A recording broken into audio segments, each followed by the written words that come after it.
गांव का नाम था सूरजपुर, जहां दूर दूर तक फैले सरसों के खेत, ऊंचे नारियल के पेड़ और मिट्टी की खुशबू में बसी जिंदगी हर किसी को सुकून देती थी।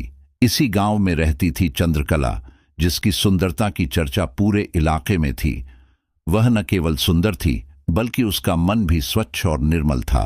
वह अपनी माँ के साथ खेतों में काम करती और शाम को नदी किनारे बैठकर चांद से बातें करती।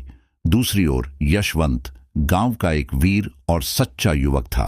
उसे अपने पिता से वीरता और अपनी माँ से सरलता विरासत में मिली थी। बचपन में चंद्रकला और यशवंत का साथ ऐसा था जैसे चांद और चकोर। एक दिन गांव के मेले में दोनों की मुलाकात होती है। यशवंत चंद्रकला को एक कंगन भेंट करता है और कहता है, यह कंगन तुम्हारे हाथों में देखकर चांद भी शर्मा जाएगा। चंद्रकला शर्माते हुए कहती है, तुम्हारी ये मीठी बातें मेरे दिल को छू जाती हैं। दोनों हंसी खुशी मेले का आनंद लेते हैं, लेकिन उनकी मुस्कान को एक जोड़ी आंखें घूर रही होती हैं। यह जमींदार का बेटा बलराज था। बलराज ने पहली बार चंद्रकला को देखा और उसी पल उसे पाने की ठान ली। बलराज ने चंद्रकला के पिता को अपनी दौलत और ताकत का लालच देकर उसका हाथ मांग लिया। चंद्रकला के पिता, जो गरीब किसान थे, मजबूरी में इस रिश्ते के लिए तैयार हो गए, लेकिन चंद्रकला का दिल यशवंत के लिए धड़कता था। जब चंद्रकला को इस बारे में पता चला तो वह टूट गई। वह रात को नदी किनारे यशवंत से मिलने गई और रोते हुए बोली, यशवंत, मेरे पिता ने मेरी शादी तय कर दी है, मैं कुछ नहीं कर सकती। यशवंत ने उसका हाथ पकड़ा और कहा, तुम मेरी हो और मैं तुम्हें किसी और का नहीं होने दूंगा। चाहे कुछ भी हो जाए, मैं तुम्हारे साथ खड़ा रहूंगा। जमींदार बलराज ने अपनी ताकत का इस्तेमाल करके यशवंत को झूठे आरोपों में फंसाने की कोशिश की। उसने गांव के पंचायत पर दबाव डालकर यशवंत को गांव से बाहर निकालने का आदेश दिया, लेकिन यशवंत ने हार नहीं मानी। वह गांव छोड़ने से पहले चंद्रकला को वचन देता है, मैं लौटूंगा और हम साथ होंगे। हमारे प्यार को कोई जुदा नहीं कर सकता। यशवंत गांव छोड़कर सेना में शामिल हो जाता है। वहीं चंद्रकला बलराज के दबावों के बीच खुद को बचाने की कोशिश करती है। बलराज उसे अपनी पत्नी बनाने के लिए किसी भी हद तक जाने को तैयार होता है। 1 साल बीत जाता है। यशवंत अब एक वीर योद्धा बन चुका है। वह गांव लौटने की तैयारी करता है, लेकिन उसे पता चलता है कि बलराज ने चंद्रकला को बंधक बना लिया है। यशवंत गांव पहुंचता है, लेकिन उसका सामना बलराज के गुंडों से होता है। गांव के लोग डर के मारे कुछ नहीं कर पाते। यशवंत ने तय कर लिया कि वह चंद्रकला को बलराज के चंगुल से छुड़ाएगा, चाहे इसके लिए उसे अपनी जान क्यों न देनी पड़े। गांव में चंद्रकला की शादी की तैयारियां जोरों पर थीं। बलराज ने पूरे गांव को अपनी ताकत से डराकर शांत कर रखा था।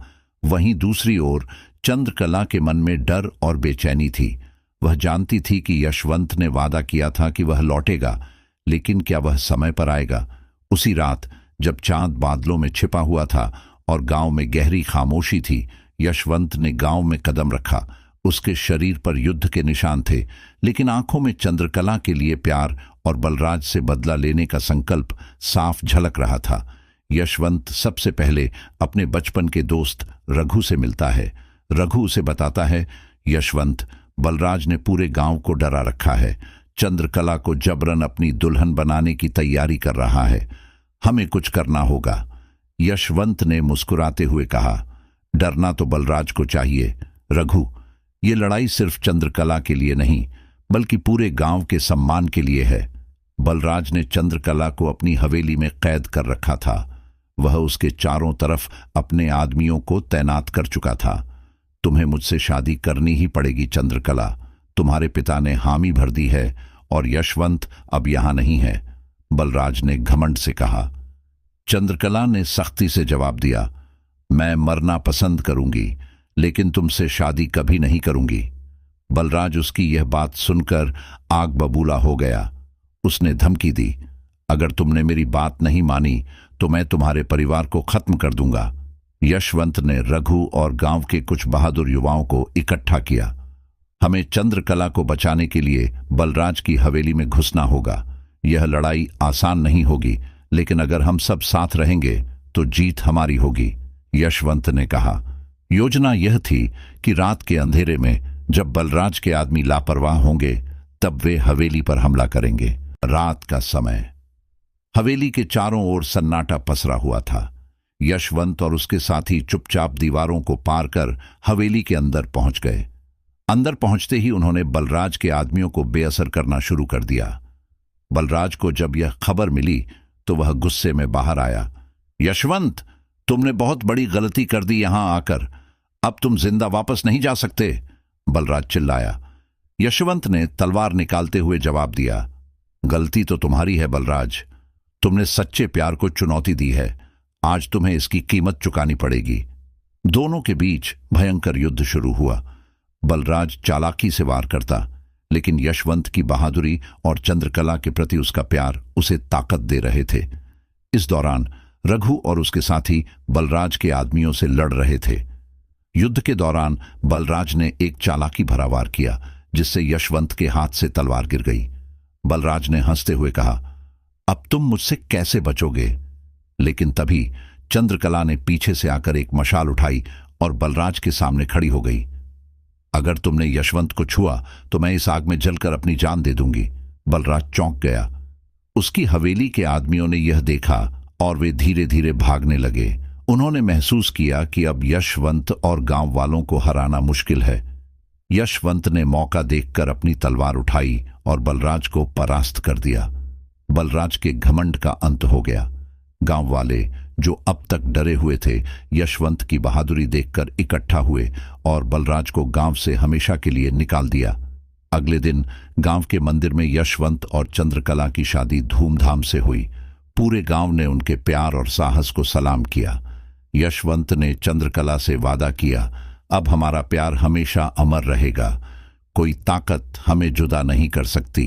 शादी के बाद यशवंत और चंद्रकला का जीवन खुशहाल था। गांव वाले अब उन्हें अपना आदर्श मानते थे। सूरजपुर में शांति और समृद्धि का माहौल लौट आया था। यशवंत ने अपनी वीरता और चंद्रकला ने अपनी समझदारी से गांव की समस्याओं को हल करने में बड़ी भूमिका निभाई। लेकिन जैसे ही सब कुछ सही चल रहा था, एक दिन गांव में एक अजनबी तांत्रिक आ गया। वह लंबा, सफेद बालों वाला और रहस्यमयी व्यक्तित्व का मालिक था। उसने अपने आगमन के साथ ही गांव वालों के बीच भय और जिज्ञासा का माहौल पैदा कर दिया। लोग कहते थे कि वह लोगों के भविष्य को देख सकता है और अतीत के रहस्यों को उजागर कर सकता है। एक दिन वह तांत्रिक अचानक यशवंत और चंद्रकला के दरवाजे पर आया। तुम दोनों का प्यार अद्वितीय है, लेकिन यह कहानी यहां समाप्त नहीं होती, तांत्रिक ने गंभीर स्वर में कहा। चंद्रकला ने घबराकर पूछा, आपका क्या मतलब है? क्या हमारे जीवन में फिर से कोई संकट आने वाला है? तांत्रिक ने जवाब दिया, तुम्हारा अतीत एक ऐसा रहस्य छुपाए हुए है जो तुम्हारे भविष्य को बदल सकता है, और यह रहस्य तुम्हारे दुश्मनों को फिर से ताकत दे सकता है। अगर तुम इसे रोकना चाहते हो तो मुझे तुम्हारी मदद चाहिए। यशवंत ने तांत्रिक से कहा, हमारे जीवन में जो भी संकट आएगा हम उसका सामना करेंगे, बताइए हमें क्या करना होगा। तांत्रिक ने उन्हें एक प्राचीन मंदिर का जिक्र किया जो गांव से कुछ दूर जंगलों के बीच छिपा हुआ था। उसने कहा, इस मंदिर में एक प्राचीन ग्रंथ छुपा है जो बलराज जैसे दुष्टों को अनंत शक्तियां दे सकता है। यदि वह ग्रंथ उनके हाथ लग गया तो विनाश होगा। तुम्हें उसे खोजकर नष्ट करना होगा। यशवंत और चंद्रकला ने तांत्रिक की बात मानी और अपने बचपन के दोस्त रघु के साथ उस मंदिर की खोज के लिए निकल पड़े। तीनों ने गांव वालों को अपने अभियान के बारे में कुछ नहीं बताया, ताकि किसी भी तरह का डर या अशांति न फैले। जंगल घना और भयावह था। रास्ते में उन्हें कई रहस्यमयी घटनाओं का सामना करना पड़ा। रात को जब वे आराम करने के लिए रुके तो उन्हें अजीब अजीब आवाजें सुनाई देती। यह जंगल किसी भूतिया शक्ति से भरा हुआ लगता है, रघु ने डरते हुए कहा।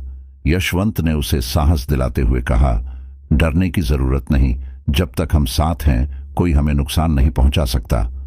आखिरकार तीनों उस मंदिर तक पहुंच गए। मंदिर पूरी तरह टूटा फूटा और समय की मार झेलता हुआ प्रतीत हो रहा था। जैसे ही वे अंदर गए, उन्हें दीवारों पर अजीब अजीब चित्र और शिलालेख दिखे। तांत्रिक ने उन्हें पहले ही चेतावनी दी थी, इस मंदिर के अंदर कई जाल और पहेलियां छिपी हैं। जो भी इन्हें सुलझाएगा वही ग्रंथ तक पहुंच पाएगा। लेकिन ध्यान रखना, यह मंदिर तुम्हारे डर और लालच का परीक्षण करेगा। जैसे ही वे आगे बढ़े, एक अजीब सी आवाज गूंज उठी। अचानक यशवंत के सामने एक विशालकाय नाग प्रकट हुआ। यह तुम्हारा साहस का परीक्षण है। अगर तुम डर गए तो यह नाग तुम्हें समाप्त कर देगा, एक आवाज गूंजी। यशवंत ने अपनी तलवार निकाली और नाग की आंखों में देखते हुए कहा, मैं डरने वालों में से नहीं हूं। मेरे साथ चंद्रकला और रघु हैं और मैं उनके लिए अपनी जान भी दे सकता हूं। यह कहते ही नाग गायब हो गया और एक दरवाजा खुल गया। अगले कमरे में सोने और रत्नों से भरी थालियां रखी थीं। रघु ने चौंक कर कहा, इतना धन, अगर हम इसे ले जाएं तो हमारा पूरा जीवन बदल जाएगा। लेकिन चंद्रकला ने रघु को रोकते हुए कहा, यह सिर्फ एक जाल है। अगर हमने इन चीजों को छुआ तो हम कभी यहां से बाहर नहीं निकल पाएंगे। हमें अपने लक्ष्य पर ध्यान केंद्रित करना होगा। तीनों ने उस कमरे को बिना कुछ छुए पार कर लिया। आखिरकार वे एक कक्ष में पहुंचे जहां वह प्राचीन ग्रंथ रखा हुआ था। जैसे ही यशवंत ने ग्रंथ को छुआ, पूरी मंदिर गूंज उठा। यह ग्रंथ शक्ति और विनाश दोनों का प्रतीक है। इसे बचाकर रखना भी खतरनाक है और इसे नष्ट करना भी आसान नहीं। तभी एक भयानक आवाज आई, तुमने मुझे भले ही गांव से बाहर कर दिया, लेकिन मैं अभी भी जिंदा हूं। यह ग्रंथ मेरी ताकत है और मैं इसे लेने आया हूं। यह बलराज था, जो एक नई शक्ति के साथ वापस आ चुका था। उसने तांत्रिक की बात सुन ली थी और ग्रंथ तक पहुंचने का रास्ता खोज लिया था। यशवंत और बलराज के बीच फिर से एक भयंकर युद्ध शुरू हुआ, लेकिन इस बार बलराज के पास काली शक्तियां थीं। वह हवा में उड़ते हुए वार कर रहा था और यशवंत को हराना मुश्किल हो रहा था। तभी चंद्रकला ने तांत्रिक की दी गई एक जड़ी याद की, जिसे ग्रंथ को नष्ट करने के लिए इस्तेमाल करना था। उसने जड़ी को ग्रंथ पर डाल दिया, जिससे एक तेज रोशनी फैली और पूरी मंदिर कांपने लगी। बलराज चीखते हुए बोला, तुमने मेरी ताकत को नष्ट कर दिया, लेकिन मैं वापस आऊंगा। और वह उसी रोशनी में गायब हो गया। ग्रंथ नष्ट हो चुका था और मंदिर धीरे धीरे ढहने लगा। यशवंत, चंद्रकला और रघु समय रहते बाहर निकल आए। गांव लौटने के बाद उन्होंने तांत्रिक को सब कुछ बताया। तांत्रिक ने मुस्कुराते हुए कहा, तुमने न केवल अपने गांव बल्कि इस दुनिया को एक बड़े खतरे से बचा लिया। गांव में फिर से शांति लौट आई, लेकिन यशवंत और चंद्रकला जानते थे कि उनका प्यार और साहस हमेशा किसी न किसी परीक्षा से गुजरेगा। गांव में शांति लौट आई थी। यशवंत और चंद्रकला अपनी जिम्मेदारियों में व्यस्त हो गए, लेकिन तांत्रिक ने उन्हें चेतावनी दी थी कि बलराज की काली शक्तियां इतनी आसानी से खत्म नहीं होंगी। तांत्रिक ने एक और रहस्य खोला। बलराज केवल ग्रंथ की शक्ति का मोहरा था। असली खतरा उन शक्तियों से है जिन्होंने उसे इस मार्ग पर चलाया। वे ताकतें अब तुम्हें और तुम्हारे प्यार को खत्म करने के लिए प्रकट होंगी। यशवंत और चंद्रकला इस चेतावनी को गंभीरता से लेते हैं और गांव की रक्षा के लिए खुद को तैयार करते हैं। लेकिन उन्हें इस बात का अंदाजा नहीं था कि बलराज अब और भी शक्तिशाली होकर लौटेगा। गांव के पास के जंगल में अजीब घटनाएं होने लगीं। पशु अकारण मरने लगे, पेड़ सूखने लगे और रात के समय गांव में अजीब रोशनी देखी जाने लगी। एक दिन गांव के एक बुजुर्ग ने यशवंत को बताया, यह कोई साधारण घटना नहीं है। मुझे यकीन है कि बलराज वापस आ गया है। उसी रात चंद्रकला ने एक भयानक सपना देखा। उसने बलराज को एक महाकाली मूर्ति के सामने बैठे देखा, जहां वह अपनी नई शक्तियों के लिए बलिदान कर रहा था। मैं यशवंत और चंद्रकला का प्यार खत्म कर दूंगा, इस गांव को अपनी शक्ति का दास बना लूंगा, बलराज की आवाज गूंजी। चंद्रकला ने सुबह यह सपना यशवंत को बताया। यशवंत ने फैसला किया कि अब वे रक्षात्मक नहीं रह सकते। उन्हें बलराज के नए ठिकाने पर जाकर उसका अंत करना होगा। तांत्रिक ने उन्हें बताया कि बलराज अब सिर्फ इंसान नहीं है, उसने अपनी आत्मा को काली शक्तियों के हाथों गिरवी रख दिया है। उसे हराने के लिए केवल शारीरिक ताकत नहीं, बल्कि आत्मबल और बलिदान की आवश्यकता होगी। तुम्हें अपने जीवन का सबसे कठिन निर्णय लेना होगा यशवंत, तांत्रिक ने कहा। यशवंत ने अपनी तलवार को देखकर कहा, अगर यह मेरे प्यार और गांव की रक्षा करने का सवाल है तो मैं हर बलिदान के लिए तैयार हूं। यशवंत, चंद्रकला और रघु ने बलराज का ठिकाना खोजने के लिए जंगल का रास्ता अपनाया। कई घंटों की यात्रा के बाद वे एक विशाल और डरावने महाकाली मंदिर पहुंचे। मंदिर के चारों ओर खून से लथपथ ध्वज फहरा रहे थे। वातावरण में एक अजीब सी काली ऊर्जा बह रही थी। मंदिर के अंदर बलराज एक काले सिंहासन पर बैठा था। उसके चेहरे पर घमंड और आंखों में बदला साफ झलक रहा था। तो तुम लोग मुझे रोकने आए हो? बलराज हंसते हुए बोला। तुम्हारा खेल खत्म हो चुका है बलराज। तुम्हारी ये काली शक्तियां तुम्हें बचा नहीं पाएंगी, यशवंत ने जवाब दिया। यशवंत और बलराज के बीच एक भयंकर युद्ध शुरू हुआ। बलराज अब सामान्य इंसान नहीं था। उसने काली शक्तियों के सहारे कई जादुई हथियार और डरावने रूप धारण कर लिए थे। रघु और चंद्रकला ने भी युद्ध में यशवंत का साथ दिया, लेकिन बलराज की शक्तियों के सामने वे कमजोर पड़ रहे थे। बलराज ने चंद्रकला की ओर इशारा करते हुए कहा, तुम्हारा यह प्यार ही तुम्हारी सबसे बड़ी कमजोरी है। अगर चंद्रकला को मैं खत्म कर दूं तो तुम कुछ भी नहीं कर पाओगे। यह सुनकर यशवंत और चंद्रकला दोनों के चेहरों पर चिंता फैल गई। जब बलराज ने चंद्रकला पर हमला करने की कोशिश की तो चंद्रकला ने अपनी हिम्मत दिखाते हुए कहा, अगर तुम्हें लगता है कि मेरा प्यार मेरी कमजोरी है तो तुम गलत हो। यह मेरी सबसे बड़ी ताकत है। चंद्रकला ने बलराज की शक्तियों को विचलित करने के लिए मंदिर के पास रखे दिव्य मंत्र का सहारा लिया। उसने एक मंत्र पढ़ा जिससे बलराज की शक्तियां अस्थायी रूप से कमजोर होने लगीं।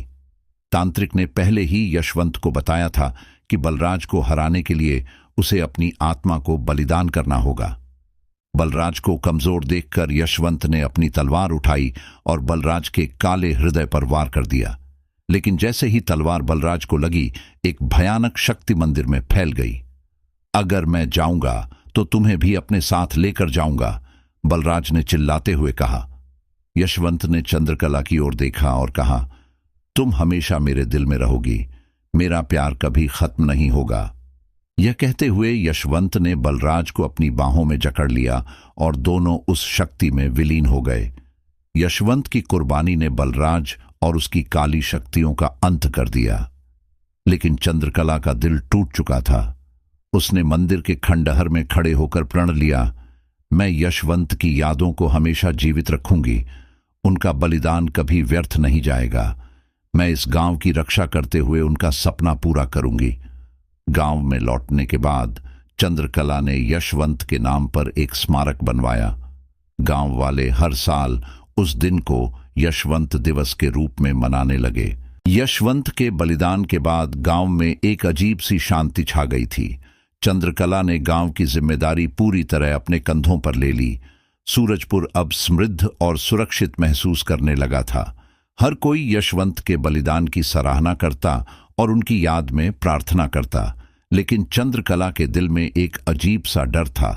उसे अक्सर सपने में यशवंत की आवाज सुनाई देती, यह अभी अंत नहीं है चंद्रकला, मैं तुम्हारे पास वापस आऊंगा, लेकिन एक नई परीक्षा के साथ।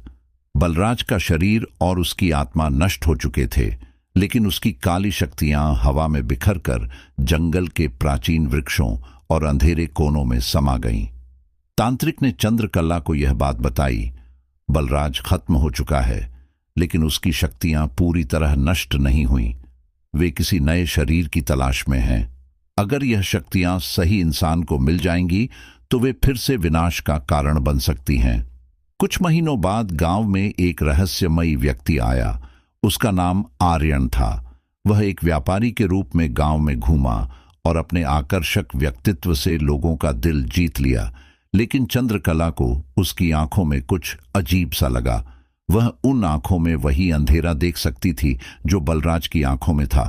आर्यन धीरे धीरे गांव के लोगों के बीच लोकप्रिय हो गया।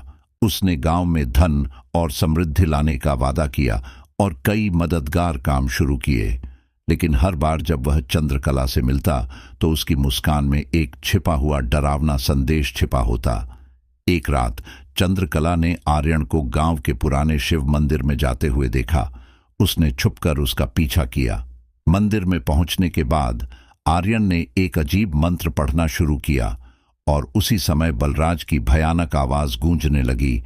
मुझे नष्ट करने के बाद भी तुम मुझे खत्म नहीं कर सके। मैं इस नए शरीर में वापस आ गया हूं। अब मैं तुम्हारे प्यार और इस गांव को हमेशा के लिए खत्म कर दूंगा। यह सुनते ही चंद्रकला के पैरों तले जमीन खिसक गई। वह समझ गई कि बलराज की शक्तियां अब आर्यन के शरीर में समा चुकी हैं। अगली सुबह चंद्रकला ने तांत्रिक को सारी बात बताई। तांत्रिक ने कहा, यह बलराज की काली शक्तियों का पुनर्जन्म है। अब तुम्हें और भी सतर्क रहना होगा। इस बार यशवंत तुम्हारी मदद नहीं कर सकता, लेकिन शायद उनका आशीर्वाद तुम्हारे साथ है। तांत्रिक ने एक विशेष यज्ञ करने की योजना बनाई, जिससे बलराज की शक्तियों को आर्यन के शरीर से अलग किया जा सके। लेकिन इस यज्ञ के लिए एक शर्त थी। तांत्रिक ने कहा, यह यज्ञ तभी सफल होगा जब कोई व्यक्ति अपनी आत्मा और जीवन का बलिदान दे। चंद्रकला ने बिना झिझक कहा, अगर गांव और यशवंत की यादों की रक्षा के लिए मुझे अपनी जान भी देनी पड़ी तो मैं तैयार हूं। आर्यन ने गांव वालों के बीच अपनी जगह बना ली थी। उसने चंद्रकला के खिलाफ अफवाहें फैलानी शुरू कर दी कि वह अपने स्वार्थ के लिए गांव को नियंत्रित कर रही है। धीरे धीरे गांव वाले आर्यन की बातों में आने लगे। एक दिन आर्यन ने पूरे गांव को इकट्ठा किया और घोषणा की, यह गांव अब मेरे अधीन होगा। मैं इसे समृद्धि और सुरक्षा दूंगा, लेकिन इसके लिए तुम्हें मेरी शक्ति को स्वीकार करना होगा। गांव वालों ने डर और लालच में आकर आर्यन का समर्थन करना शुरू कर दिया। चंद्रकला ने उन्हें समझाने की कोशिश की, लेकिन अब वह अकेली पड़ चुकी थी। तांत्रिक ने चंद्रकला और रघु को यज्ञ की तैयारी के लिए एक गुप्त स्थान पर बुलाया। यज्ञ शुरू हुआ और वातावरण में तेज हवा और अजीब रोशनी फैलने लगी। तांत्रिक ने चंद्रकला से कहा, जैसे ही बलराज की शक्ति यज्ञ की अग्नि की ओर खींचेगी, तुम्हें उस पर वार करना होगा, लेकिन याद रखना, यह तुम्हारा अंतिम संघर्ष हो सकता है। आर्यन बलराज को इस यज्ञ की भनक लग गई। वह अपनी पूरी काली शक्ति के साथ वहां पहुंचा और बोला, तुम मुझे फिर से नहीं हरा सकते चंद्रकला। इस बार मैं तुम्हें भी खत्म कर दूंगा। आर्यन और चंद्रकला के बीच एक भयानक संघर्ष शुरू हुआ। बलराज की शक्तियां हर बार चंद्रकला पर हावी हो रही थीं, लेकिन वह अपनी पूरी ताकत से लड़ रही थी। अचानक यज्ञ की अग्नि में से यशवंत की छवि प्रकट हुई। उसने कहा, चंद्रकला, मैं हमेशा तुम्हारे साथ हूं। तुम्हारा साहस ही हमारी विजय की कुंजी है। चंद्रकला ने अपनी अंतिम ताकत जुटाई और तांत्रिक के दिए हुए दिव्य खड्ग से आर्यन पर वार कर दिया। जैसे ही खड्ग बलराज के शरीर को छूता है, उसकी सारी काली शक्तियां यज्ञ की अग्नि में समा जाती हैं। आर्यन का शरीर बेहोश होकर गिर जाता है। यज्ञ के बाद आर्यन अपनी याददाश्त खो चुका था और अब एक साधारण व्यक्ति बन गया। बलराज की काली शक्तियां हमेशा के लिए नष्ट हो चुकी थीं। चंद्रकला ने गांव वालों को सच बताया और वे अपनी गलती पर शर्मिंदा हुए। गांव ने यशवंत और चंद्रकला की वीरता को याद करते हुए एक नया त्योहार मनाने की घोषणा की। चंद्रकला ने अपने जीवन को गांव की भलाई के लिए समर्पित कर दिया, लेकिन उसके दिल में यशवंत की यादें हमेशा जीवित रहीं।